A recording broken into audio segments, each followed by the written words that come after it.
Fala galera, beleza? Então olha, vamos começar aqui nossa aula 2 de quelicerados dentro do filo dos artrópodes. Meu nome é Matheus e eu vou dar continuidade na aula que o Augusto começou falando sobre características iniciais dos artrópodes. Se você não assistiu essa aula, volte lá e assista, que essa aula é primordial para que você entenda perfeitamente como funciona esse grupo. Então aqui nós temos aqui essa filogenia de forma básica. Nós temos o filo artrópoda, o subfilo quelicerata, que nós vamos tratar hoje, e o subfilo traqueata, que foi tratado na aula passada. Então, assista a aula passada se você quer entender melhor como funciona essa dinâmica desse grupo. Só para fazer uma comparação rápida com o grupo anterior, nós temos aqui a divisão corporal de um hexápoda em cabeça, tórax e abdômen. No caso dos quelicerata, nós vamos ter uma divisão aqui entre cefalotórax e abdômen. Esse cefalotórax ele resulta da fusão de dois tagmas, que nós chamamos as divisões corporais, da cabeça e do tórax, formando o cefalotórax. Só que para um critério de exemplo desse grupo que ele é bem diferente dentro de quelicerata, o que é chamado de caranguejo ferradura. Na verdade, esse grupo ele não é dos crustáceos, ele é um artrópode, mas ele está dentro de quelicerata. Então, o que você está vendo aqui é o sangue dele. Ele tem uma alta concentração de hemocianina, que faz com que ele tenha essa cor azulada, e ele é muito utilizado em pesquisas farmacêuticas para a produção de alguns fármacos para tratamento de doenças bacterianas, por exemplo. Esse animal é da classe Schiphosura, então são os maiores quelicerados modernos, com até 75 centímetros de tamanho, e eles são muito importantes para o estudo de filogenia dos artrópodes e quelicerados de forma geral, pelo fato deles reterem assim, muitas características ancestrais nesse grupo. Você pode ver aqui que ele é bem diferente do padrão de corpo que nós vamos observar nos animais mais adiante.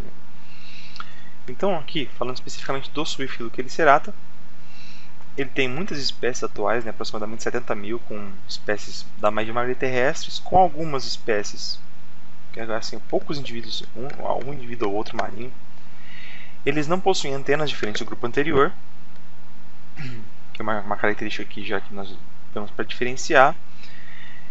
O primeiro par de apêndice deles são as quelíceras, que dão um nome para o subfilo, quelicerata, que são estruturas parecidas com uma pinça, que são muito variáveis de acordo com os grupos, que nós vamos falar mais para frente. Bom, eles têm pedipalpos, que são esse segundo par de apêndices aqui, por exemplo, você está vendo essa aranha aqui, essa partezinha aqui, que parece uma perninha aqui, na verdade é o pedipalpo dela. Ele tem várias funções que nós vamos discutir mais à frente na aula. Estão presentes aqui nesse grupo 4 pares de pernas locomotoras. Por favor, não diga que eles têm patinhas. Eles não têm patinhas, eles têm pernas. Apesar de que você observar em muitos materiais e muitas pessoas falarem patas, esses animais eles têm pernas.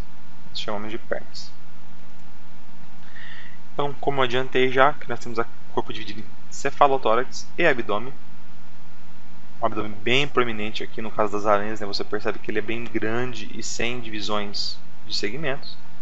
E um cefalotórax aqui coberto por uma carapaça. Isso você vai ver que é geral em todo o grupo praticamente.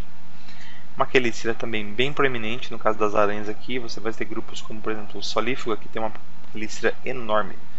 Essa quelícera é muito grande, ao contrário do que muitas pessoas pensam, a quelícera não é só aquele aguilhãozinho, a quelícera é toda a estrutura do animal. E eles também têm uma quantidade variável de olhos, de pares de olhos, dependendo do grupo. Então essa imagem aqui de um livro de ensino superior é que você tem várias outras características que também não são importantes a nível médio. O que nós vamos tratar hoje exatamente? Características gerais da classe arachnida. Vamos falar da ordem dos escorpiões, das aranhas e de outros animais dentro da classe arachnida. Especificamente eu vou falar só de ambipede. Os outros animais eu vou falar numa imagem só no início da aula. Essa imagem aqui, exatamente. Meu Deus, muito bicho feio, muito bicho estranho. Para nós biólogos é tudo muito bonito, muito lindo. Esses bichos são lindinhos aqui, ó. Você tem ambipede, opilião, você tem aqui solífuga, escorpião, aranha. Tem vários grupos aqui diferentes, todos dentro de quelicerata. nesse caso aqui especificamente da classe arachnida, né? Então, quais são as características gerais, né? As quelíceras, elas podem ou não possuir equipadas com glândulas de veneno, né? No caso de, por exemplo, escorpiões, elas não têm glândulas de veneno. Os pedipalpos, eles são articulados e com várias funções, eles podem ter função sensorial, função defensiva, função reprodutiva, como no caso das aranhas, que nós vamos ver mais para frente, que elas injetam, né, o esperma através do pedipalpo. Eles são majoritariamente carnívoros, com uma digestão que é iniciada externamente através de enzimas digestivas, porque o sistema digestório deles é adaptado, né, para esse tipo de digestão de líquidos. E eles assim, se alimentam de pequenos artrópodes ou também até de animais da própria classe arachnida. Diferente de outros grupos mais basais, eles têm um sistema nervoso altamente cefalizado, né, ali concentrado no cefalotórax. A excreção desses animais, é importante que você saiba que ela é feita por moléculas atóxicas, com moléculas tóxicas, né, guanina, adenina, xantina, ácido úrico, e elas são altamente insolúveis, né? Uma estratégia importante ali porque esses animais eles são quase que majoritariamente terrestres e eles precisam economizar água. Duas estruturas para você lembrar aqui muito importantes, né? Porque eu não vou ficar repetindo esses sistemas em cada um dos grupos à frente. Por quê? Porque não vale a pena ficar falando isso a nível de ensino médio. Basta que você saiba que eles têm esse tipo de excreção, esse tipo de sistema nervoso, porque esse tipo de estrutura se repete em poucas são as exceções, né, nesses animais. Então aqui, ó, túbulos de Malpighi e nefrídeos saculiformes. Eles podem estar juntos, associados, né, num único animal, ou somente túbulos, ou somente saculiformes, né, nefrídeos saculiformes. São os órgãos excretores desses animais. Eles têm as trocas gasosas realizadas por pulmões foliáceos ou traqueias, né? Já falamos de traqueias lá na aula anterior. Então ele tem um pequeno buraquinho, né, que nós chamamos de espiráculo, onde o ar ele vai entrar e através dessas lamelas ele tem contato com a hemolinfa e esse sangue, né, oxigenado ele é espalhado pelo corpo através de um transporte realizado pelo coração, que é um tubo muscular. Aqui na ordem dos escorpiões, especificamente, esses animais aqui eles têm hábitos noturnos, né? Eles se escondem durante o dia, embaixo de troncos, né? Debaixo de pedras, em alguns outros lugares, né? Em fendas de rochas, né? Eles não ficam por aí andando durante o dia. Eles têm um abdômen que é longo e segmentado, diferente, por exemplo, das aranhas, que termina num telson ou ferrão. Aqui, olha o ferrãozinho aqui. O cefalotórax dele é completamente, né, coberto por uma carapaça, né? Como você vai ver em outros animais também. E ele tem um grande par de olhos no centro e alguns outros pares de olhos, dependendo do grupo, espalhados aqui também em cima. Eles têm os pedipalpos bem proeminentes, bem grandes, né, diferente dos outros grupos. Isso aqui é bem marcante, né, no caso de escorpiões. As quelíceras são pequenas e com garras, né, como eu disse, nem todos os grupos têm quelíceras com glândulas de veneno. E a excreção é padrão dos aracnídeos. Olha que legal aqui, ó. A gente tem aqui pedipalpos, né, robustos, né, desses animais. 4 pares de pernas, aqui a gente tem de um lado porque para ficar mais didático, o aparelho do ferrão aqui, e aqui a forma com que ele captura a presa e injeta o veneno na presa. Esses animais eles são dioicos, né? Eles possuem uma diferenciação entre o sexo, e eles utilizam espermatóforo, que é tipo uma tacinha cheia de esperma ali que ele pega e puxa a fêmea através de uma corte, né? de uma dancinha que eles fazem, e o macho ele agarra a fêmea com os pedipalpos e fica ali puxando para frente, para trás, para frente, para trás, para frente, para trás, para frente, para trás, puxando ela para tentar encaixar ela na cavidade genital da fêmea nesse espermatóforo. Eu vou mostrar aqui um vídeo, só uma parte, não vou mostrar nem um vídeo inteiro porque o vídeo é um pouquinho grande. Tem 1 minuto, mas 1 minuto é muito tempo. Vamos lá, ó. Ele vai ficar assim, ele vai ficar puxando a fêmea, vou passar até um pouquinho para frente aqui, ele fica ali, ó, agarrando a fêmea, puxando esse aqui, provavelmente aqui embaixo deve ser o espermatóforo que ele depositou. Ele vai ficar tentando puxar a fêmea para frente, para trás, e eles ficam nisso, toda essa lenga-lenga, essa dança aqui, tentando puxar, a fêmea não quer, ele quer, a fêmea não quer, até que no final aqui você vê que a fêmea vai espanar com ele e vai largar dele aqui. É muito interessante que os animais eles têm um grande investimento, né, na ninhada deles, né? O desenvolvimento dos filhotes ele é direto, porque esses filhotes eles ficam assim muito tempo aqui no dorso da mãe, né, caminhando junto com a mãe. A ordem Arania, que é a ordem especificamente das aranhas, né? Elas têm uma característica bem distinguível, né, nesse grupo. Opa! que é o pedicelo aqui, que separa o cefalotórax do abdômen, que dá, assim, garante uma independência, né, do cefalotórax para o abdômen. Ela consegue movimentar o abdômen livremente, né, diferente dos outros grupos.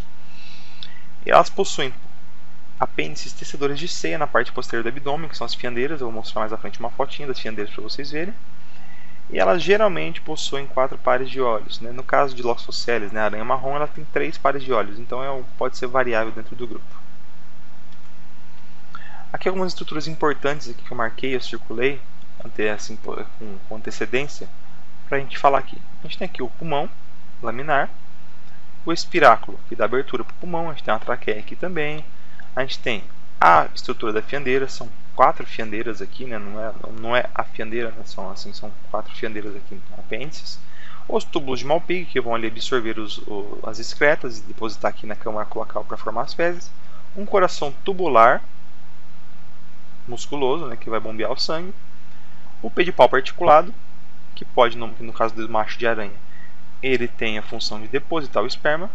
E a presa da quelícera. Lembrando que a quelícera é toda uma estrutura aqui, não é só o aguilhãozinho, né? Todas as estruturas são importantes, né? As que não estão marcadas também, mas a nível médio fica aí essas estruturas que são as mais importantes.